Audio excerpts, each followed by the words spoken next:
नमस्कार मित्रों, आपकी अपनी कोचिंग सुमन हिंदी क्लास में आपका हार्दिक स्वागत है। आज मैं आरओ एपीएस के लिए हिंदी के 30 अति महत्वपूर्ण प्रश्न लेकर आपके समक्ष उपस्थित हूँ। देखते हैं इन प्रश्नों को। प्रश्न 1, वृक्क का तद्भव है? ए भादो, बी भगत, सी भंवर, डी भेड़िया। इसका विकल्प डी सही है, भेड़िया।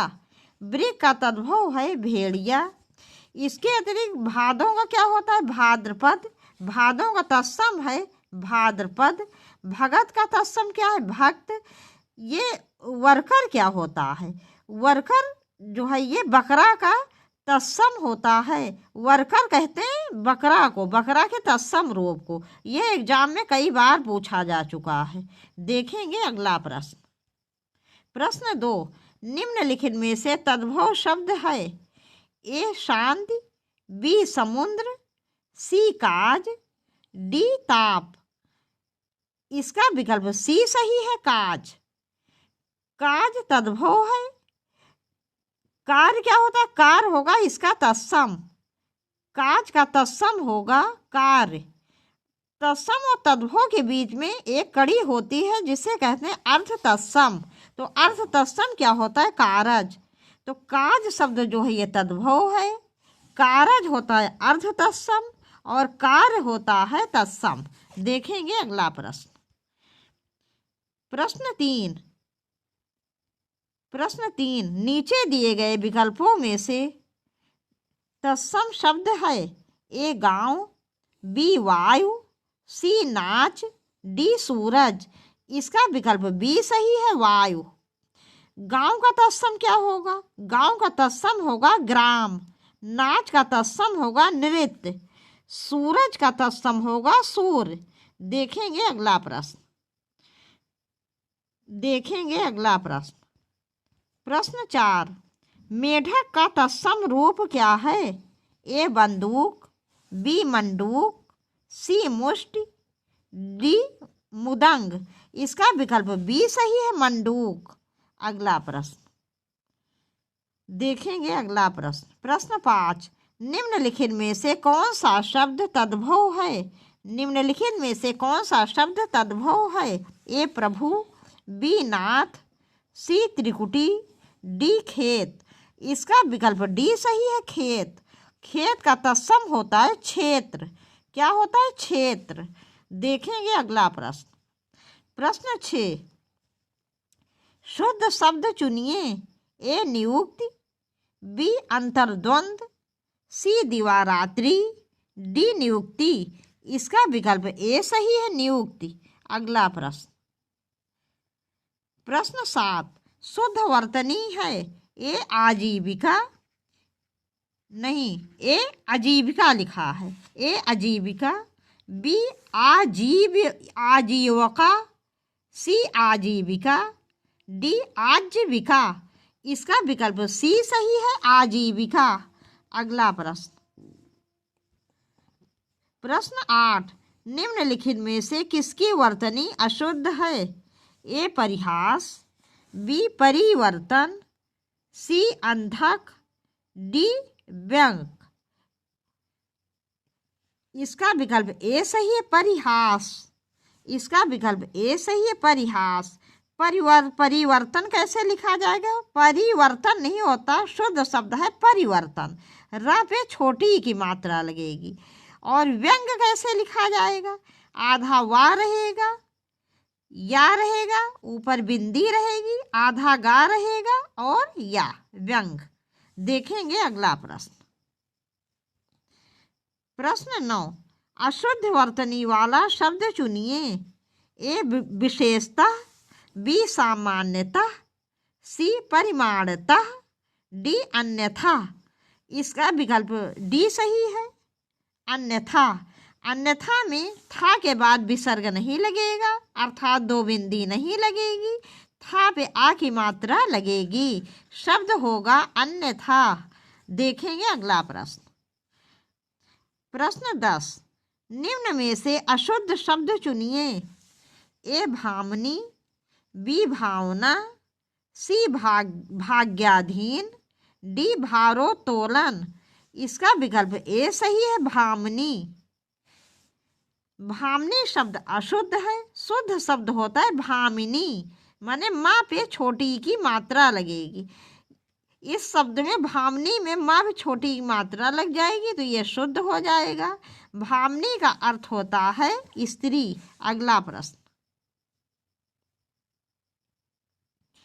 मछली के समान आंखों वाली के लिए एक शब्द है। ए मीनाक्षी, बी मृगनयनी, सी मंदाकिनी, डी अप्सरा। इसका विकल्प ए सही है, मीनाक्षी।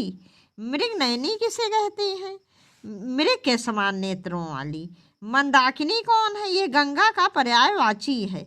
अप्सरा क्या है? अप्सरा परी को कहते हैं। अगला प्रश्न, प्रश्न 12, दिए गए वाक्यांश के लिए उचित शब्द क्या है? ए जिसे देश से निकाल दिया गया हो। अच्छा, ये है पूरा प्रश्न है। ये दिए गए वाक्यांश के लिए उचित शब्द का जिसे देश से निकाल दिया गया हो। ए देश प्रेमी, बी निर्वासित, सी देशद्रोही, डी देश निकाला। इसका विकल्प बी सही है, निर्वासित। जिसे देश से निकाल दिया गया हो उसके लिए एक शब्द होता है निर्वासित। जिसे अपने देश से प्रेम हो उसे देश प्रेमी कहेंगे। जिसे देश से प्रेम ना हो, जो देश से ईर्ष्या करने वाला हो, देश के साथ द्रोह करने वाला हो, उसे क्या कहेंगे? देशद्रोही। देखेंगे अगला प्रश्न, प्रश्न 13, ऊपर दिए गए वाक्यांश के लिए उचित शब्द का चयन कीजिए। ऊपर की ओर आना, ऊपर की ओर आना। ए आगामी, बी पौधगामी, सी निम्नगामी, डी ऊर्ध्वगामी। इसका विकल्प डी सही होगा, ऊर्ध्वगामी। अगला प्रश्न देखेंगे अगला प्रश्न, प्रश्न 14, दिए गए वाक्यांश के लिए उचित शब्द का चयन कीजिए। अपने से बड़ों का विधिवत सम्मान। ए आवभगत, बी अभिनंदन, सी अभिमान, डी स्वागत। इसका विकल्प बी सही है, अभिनंदन। अगला प्रश्न, प्रश्न 15, दिए गए वाक्यांश के लिए उचित शब्द का चयन कीजिए। मोक्ष का इच्छुक। ए मयुच्छुक, बी जिज्ञासा, सी मुमुक्षु, डी मोक्षुक। इसका विकल्प सी सही है, मुमुक्षु। मोक्ष का इच्छुक के लिए एक शब्द होता है मुमुक्षु, और मोक्ष की इच्छा यदि होता तो शब्द बनता मुमुक्षा। देखेंगे अगला प्रश्न, प्रश्न 16, हर्ष का विलोम शब्द बताएं।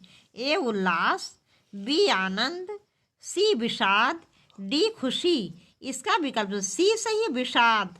हर्ष का विलोम होता है विषाद। अगला प्रश्न, प्रश्न 17, मसृण का शब्द का विलोम है। मसृण शब्द का विलोम है। ए अश्रीण, बी रुच, सी सुकुमार, डी चिक्कड़।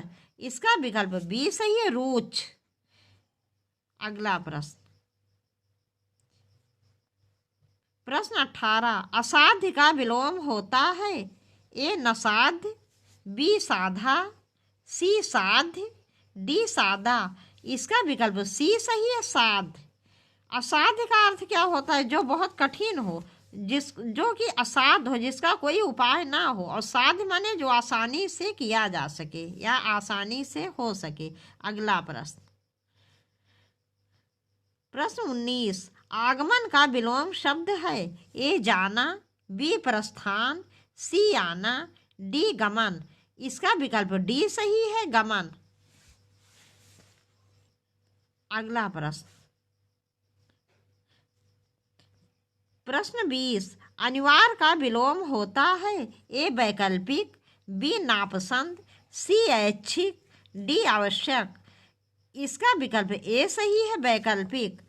अनिवार्य का विलोम वैकल्पिक होता है, लेकिन यदि वैकल्पिक विकल्प में ना रहे तो इसका विलोम ऐच्छिक आप कर सकते हैं।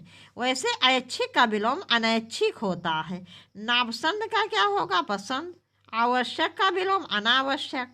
अगला प्रश्न, प्रश्न 21, इंद्र का पर्यायवाची शब्द है। ए राजराज, बी मधवा, सी विनायक, डी बाजीगर। इसका विकल्प बी सही है, मधवा। अगला प्रश्न देखेंगे। अगला प्रश्न, प्रश्न 22, पिशुन का पर्यायवाची शब्द है। ए पीसना, बी बेईमान, सी पिशाच, डी चुगलखोर। इसका विकल्प डी सही है, चुगलखोर। अगला प्रश्न, प्रश्न 23, समुद्र का पर्यायवाची शब्द नहीं है। ए निर्धर, बी नीरनिधि, सी अर्णव, डी अवधि। इसका विकल्प ए सही, नीरधर। नीरधर बादल का पर्यायवाची होता है। अगला प्रश्न, प्रश्न 24, अपयश का पर्यायवाची शब्द नहीं है। ए अकीर्ति, बी अनादर, सी अपकीर्ति, डी बदनामी। इसका विकल्प डी सही है, बदनामी। अपयश का पर्यायवाची शब्द बदनामी नहीं है और ये तीनों हैं। अगला प्रश्न, प्रश्न 25 तथा इस वीडियो, प्रश्न 25, आकाश का पर्यायवाची शब्द है। ए नभ, बी शून्य, सी ए और बी दोनों, डी प्रभु। इसका विकल्प सी सही है, ए और बी दोनों। अगला प्रश्न, अगला प्रश्न, प्रश्न 26, सुधामयी वात्सल्यमयी तू प्रेममयी है। वाक्य में विशेष है। ए सुधामयी, दो वात्सल्यमयी, तीन प्रेममयी। इनमें से कोई नहीं। इसका विकल्प 4 सही है, इनमें से कोई नहीं। ये सभी जो है विशेषण हैं, इसमें विशेष कोई नहीं है। अगला प्रश्न देखेंगे। अगला प्रश्न, प्रश्न 27, निम्नलिखित में से कौन सा शब्द विशेष है। ए उपार्जन, 2 चक्षु, 3 घरेलू, 4 उपनिवेश। इसका विकल्प 2 सही है, चक्षु। अगला प्रश्न, प्रश्न 28, निम्नलिखित में से विशेष एवं विशेषण की दृष्टि से एक अशुद्ध है। एक अशुद्ध है। ए आसक्ति, आसक्त, 2 आकर्षण, आकृष्ट, 3 ईर्षा, उपेक्षा, 4 क्रोध, क्रोध, क्रुद्ध। इसका विकल्प 3 सही है, ईर्षा, उपेक्षा। इसमें प्रश्न ये था कि पूरा प्रश्न शायद लिख नहीं गया है यहाँ पे। निम्नलिखित में से विशेष और विशेषण की दृष्टि से एक विकल्प अशुद्ध है। तो जो विकल्प 3 है, ईर्षा, उपेक्षा, ये अशुद्ध है। अगला प्रश्न, प्रश्न 29, मोहन सुंदर बालक है। वाक्य में विशेष है। ए मोहन, 2 सुंदर, 3 बालक, 4 है। इसका विकल्प 3 सही है, बालक। यहाँ पर विशेष बालक है क्योंकि बालक की विशेषता ये है कि वो सुंदर है। अगला प्रश्न, प्रश्न 30 तथा इस वीडियो का अंतिम प्रश्न, निम्न शब्दों में विशेष है। ए गरीब, 2 किताब, 3 जीर्ण, 4 श्वेत। इसका विकल्प 2 सही है, किताब। इसमें और सभी विशेषण हैं, किताब विशेष है, इसलिए इसका विकल्प 2 सही है, किताब। अब ये वीडियो यहीं पर समाप्त कर रहे हैं। मुझे पूरा विश्वास है आपको ये सभी प्रश्न बहुत अच्छी तरह समझ में आएंगे और पसंद भी आएंगे। आपसे जल्दी ही मिलेंगे बहुत अच्छे प्रश्नों के साथ। तब तक के लिए नमस्कार।